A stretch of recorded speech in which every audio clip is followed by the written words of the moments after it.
Grand Theft Auto is a classic third-person, action-packed, open-world, silent protagonist that somehow reaches his exact goal, multiple gangs, the game that started it all, difficult, grinding is actually kind of required, betrayal and revenge story, loosely based on New York, heavily inspired by the Sopranos and other mafia stories, dated game, and there's definitely some good in this one, but it does require work to get to the good stuff. When GTA 3 first came out, it showed the world what an open-world crime game could actually look like and really burst Rockstar out into the world.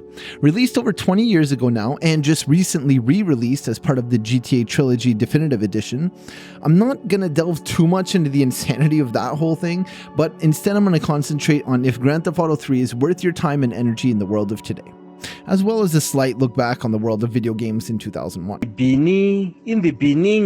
Developed by DMA Design based in Edinburgh and Rockstar based in New York, Grand Theft Auto 3 was released on October 22nd, 2001 after being delayed a couple of weeks because of 9/11. Development was particularly difficult as although the teams had worked with 3D before in titles such as Body Harvest and the Space Station Silicon Valley, they knew the power of the Dreamcast could be utilized to make a full open world 3D game. Yes, GTA 3 was originally destined for the Dreamcast. I couldn't believe it either. They quickly decided against that and released the game we all know and love today, quickly becoming the bestseller in its year of release 2001 and also in the following year 2002, only being beaten by its own sequel Grand Theft Auto Vice City. Two amazing games in 2 years. Insane, and the kind of thing we may never see again. Grand Theft Auto is a third-person, open-world crime game just like all the other Grand Theft Autos. But if you don't actually know the story, here you go. You play as Claude, a silent protagonist who gets betrayed right at the start of the game by his then girlfriend Catalina. Yes, that Catalina from GTA San Andreas. After the betrayal, Claude ends up in jail, and by a lucky break, he's broken out of a prison transport because he's traveling with this high-value person. Claude, having no morals or loyalty it seems after getting betrayed by his lover, sets out on a mission of revenge, basically as a mercenary of sorts, committing any act for money even if it goes against the loyalties and friendships he's built along the way. Throughout the title, Claude ends up working with the mafia, the yakuza, the triads, and even a politician at one point. He's brazen and just wants revenge it seems. Actually playing GTA 3 brings up some little quirks. When you're driving around with someone you just met and no one says a word the entire car ride, it's crazy how later games impacted how I feel like a car ride between two characters should be. I get it. Claude is this silent protagonist, but some of these characters I would expect him to whine at him even if he is not saying a word back. Also, being able to control traffic while driving is ridiculous, hilarious, and amazing when you can use it to your advantage. There's this late game mission in which you're trying to get your car all the way across the map without getting hit once, basically, and if you get hit, it blows up. And the only way I was able to beat it was literally by taking advantage of this moving the camera trick just to be able to get cars to disappear. Autosaves, automatic death, reloads are just a wonderful time saver when you're pushing your way through a game that just doesn't play by the same rules of today. And speaking of the rules of today, aim assist has been added to the title, on consoles anyway, and while I am just working off of memories here, even the additional help isn't great. I had some occasions, especially during the last mission, where the aiming is why I didn't make it through.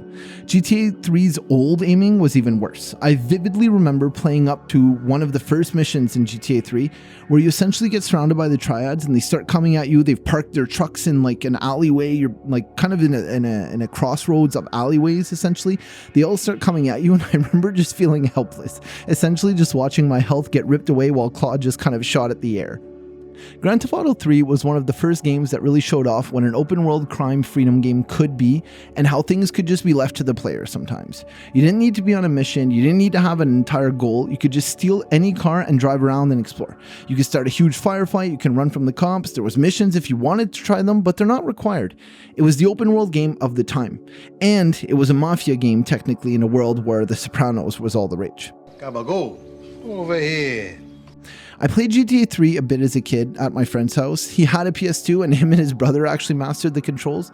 They would let me spend a lot of time just driving around, and then they would take the controller as soon as it came to the shooting because of that triad ambush I told you about earlier. Kind of insane to think about it now, but the controls were weird back then. It was a console game, it didn't really have auto aim, I don't think it did at all, and it was tough. We didn't know to do the ambulance missions for the infinite sprint or to take the time to collect the hidden packages for all these extra guns at your hideout, both of which I basically had to do in this playthrough to catch my footing in the game. Back then, GTA 3 was a video game of its time, and video games in 2001 were still nerdy and inaccessible. They were not mainstream at all. This remaster does fix a lot of those little problems, but it's not a remake, and a lot of the old problems do still remain. There's a rumor that goes around that says that like Claude wasn't a silent protagonist, but he got shot in the neck at the start of the game. That's why he can't speak. Cruel kind of way to put it, but I don't know how real that could possibly be. Even though Claude as a protagonist doesn't say once what he wants to or intends to do, he kind of gets led along on a long line of like various crimes. He makes all these friends and enemies, and it seems at the end like you're able to go and end it all and get the revenge you wanted and all this stuff. All this like without saying a word. He never says to anyone what he actually wants, but somehow they're all like, oh yeah, we found that like person you were looking for, man. The gameplay loop in GTA 3 is literally the same as every GTA, including 5, but obviously a lot less refined. Basically, watch mission cutscene, drive to destination, shoot people and or things, drive back, or drive to new destination, mission complete, rinse and repeat.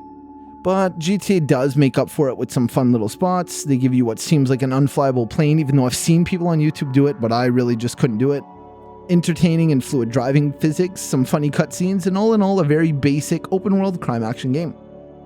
The ambulance missions were fun to an extent, and finding the packages with a guide was nice and relaxing, just driving around the map and vibing. It's difficult to really share any new ideas I have for this when this genre and game has been expanded upon in nearly every single way in future iterations.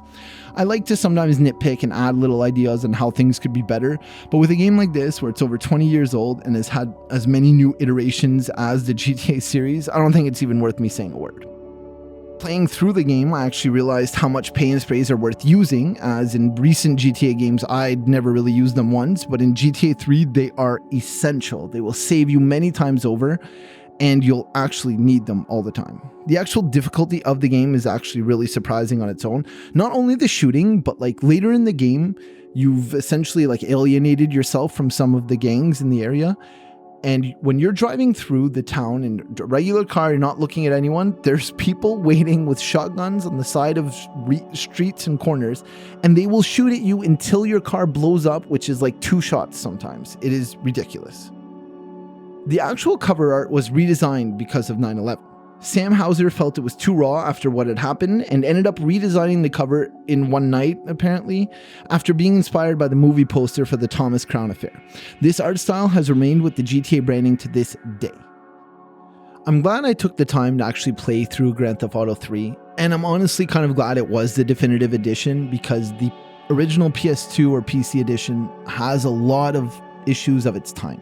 The resetting of the mission after the game over is a huge one that honestly helps so much in not feeling defeated, as if you fail a mission, you instantly just get to retry, you get spawned right back at the start of the mission with all your guns and all that stuff, because that was a horrible, horrible part of the original game. I'm happy I played through it just to experience the story. I don't think I would honestly recommend going out to buy it. I got this game for free as part of just a borrow from a friend.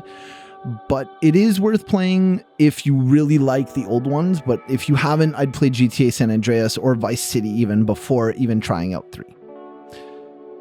Grand Theft Auto, the trilogy, the definitive edition, is available for free with GTA Plus for around $60 USD if there's no sale going on, but often for way less. I've seen it go for $20 at some points.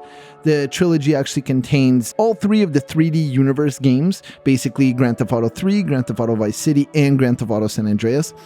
If you buy it, I'd recommend starting off with San Andreas and going backwards basically in release order, as that way you'll get kind of the best of all the worlds, and if you're really enjoying it, you can keep going backwards through the games.